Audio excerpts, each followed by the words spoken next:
saya dari awal sudah menyatakan banyak tulisan saya tentang tidak persetujuan saya untuk pembangunan kereta cepat karena terlalu mahal. Kemudian juga yang mau naik siapa? Karena kosnya pasti mahal kecuali nanti disubsidi. Yang itu menyalahi Perpres 107 waktu itu. Nah, lalu saya terus media mengikuti saya dan seterusnya. Lalu saya dipanggil Pak Presiden 16 Mei 2016. Saya tanya pada Pak Presiden, sebetulnya ini ide siapa sih? Kok seperti ini?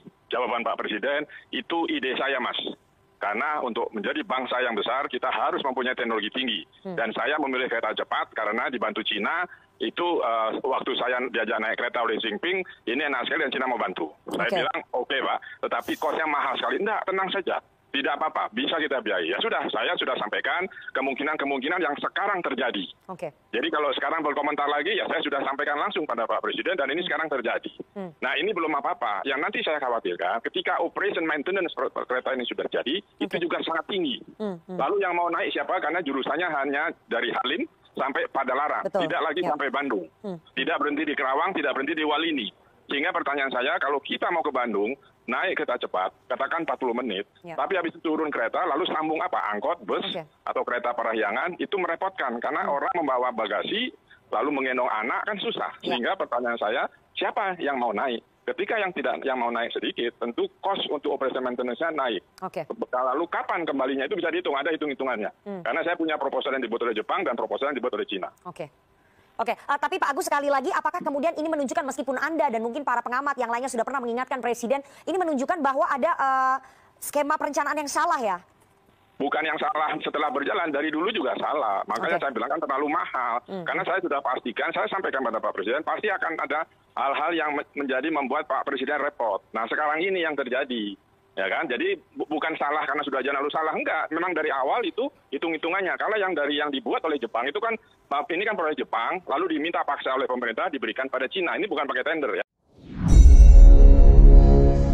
Pejabat negara yang selalu menjadi kepercayaan pemimpin populer, ya dia lagi, ternyata sekarang tugasnya ditambah untuk menyelesaikan proyek kereta cepat Bandung-Jakarta. Triliunan anggarannya untuk membangun dengan harga lebih mahal daripada membangun kereta Beijing-Shanghai yang berbatu, bergunung yang terjal secara harga per kilometernya. Membangunnya di saat negara lagi miskin lagi, tak beruang, ditambah ekonomi rakyat bawah Senin Kemis. Sementara pejabatnya hanya peduli pada maunya oligarki. Jadinya membangun jaringan kereta cepat itu harus, sekali lagi harus, dan pastinya pakai hutang. Lalu dengan hutang yang kelewat besar tersebut, apa balik nilai ekonomis dengan banyaknya komuter orang yang pakai transportasi kereta cepat tadi? Pertanyaan berikutnya, apa sih urgensinya membangun proyek mercusuar seperti begitu? Proyek itu kalau kita bandingkan dengan uang yang sama buat beli kapal nelayan misalnya, nelayannya kaya, rakyat dapat makan sehat ikan, perompak hasil kekayaan laut Indonesia, kapal-kapal asing terusir, Indonesia nelayannya pasti lebih makmur. Kalau uang yang sama dibikin proyek oleochemical, turunannya kelapa sawit, ada lebih 50 produk dasar agar Indonesia tidak import, dan ini membantu devisa negara. Kalau uang yang sama untuk membangun smelter nikel milik sendiri, tidak ada asingnya, smelter koper, smelter bauksit, smelter ferro, maka industri mineral Indonesia menguasai dunia dan menjadi pahlawan devisa. Hal ini semua yang dinamakan best value of money. Dengan uang yang sama, apa impact yang didapat dan keuntungan mana yang terbesar didapat? Multiplier efek yang ditimbulkan, dan produk tadi harus menjadi efek gentar negara. Kayaknya nggak ada pejabat negara yang menghitung cost accounting berdasarkan best value of money. Lah pejabatnya begitu duduk lupa fungsinya. Yang ingat gimana nanti kalau pensiun anak cucuku harus makmur. Jadi proyek apa saja yang penting cepat dan tidak pakai produk dalam negeri. Kalau produk dalam negeri, PPATK bisa cek arus uangnya. Kalau dari luar negeri nggak bisa. Jadi ya mainnya di luar supaya cuannya nggak kelihatan. Berapa yang buat proyek, berapa yang ditilep. Oke deh, begini kita coba ajarin cara bisnis, dagang, dan bernegara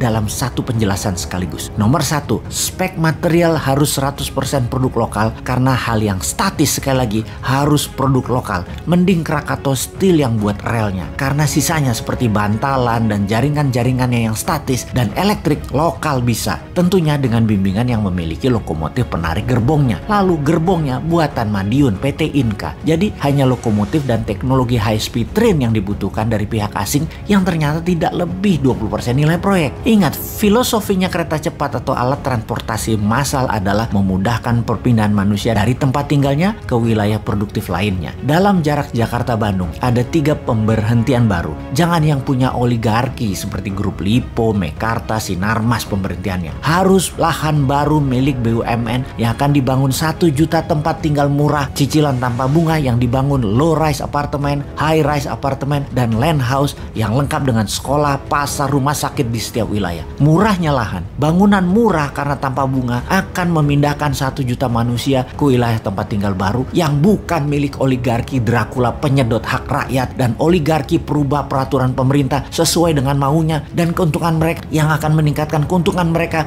untuk menjadi sponsor politikus. Profit margin penjualan properti tadi akan menjadi pengurang nilai investasi dan penurun harga ongkos biaya kereta api tadi. Itu baru namanya game changing. Wis, ngono wae sarannya. Semoga didengar oleh orang yang peduli di atas sana kalau masih punya tempat di pikirannya untuk memikirkan rakyat dengan ilmu lain.